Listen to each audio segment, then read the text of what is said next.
docteur Dominique Tremblay et aujourd'hui nous allons utiliser le cybergéomètre afin de démontrer une propriété très intéressante lorsque nous avons un triangle à l'intérieur d'un cercle dont un des côtés se trouve à être le diamètre du cercle.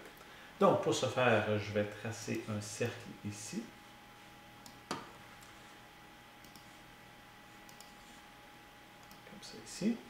Et pour faire le diamètre, nous allons utiliser la droite. Donc, je vais sélectionner le point qui est sur le cercle et le centre du cercle. On va aller dans Construction d'une droite. Et pour terminer mon diamètre, je vais ajouter un point d'intersection ici. Donc, nous avons maintenant notre diamètre et nous avons le cercle. Pour construire le triangle, maintenant, tout ce qu'on a à faire, c'est d'ajouter un point sur le cercle. On peut le placer n'importe où sur le cercle. D'ailleurs, on va s'amuser tout à l'heure à le déplacer.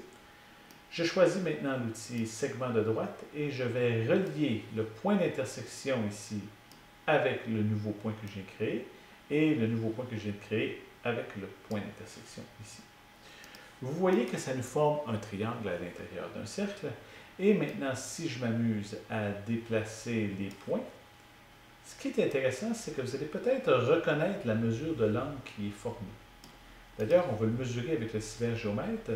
Je vais ici, dans mes préférences, aller mettre la mesure des angles précise à l'unité. Et je sélectionne chacun des trois points qui forment mon angle, en m'assurant de choisir le sommet en deuxième. Mesure de l'angle, et vous voyez, angle de 90. Et là, ce qui est intéressant, c'est peu importe où je place mon point, l'angle demeure à 90.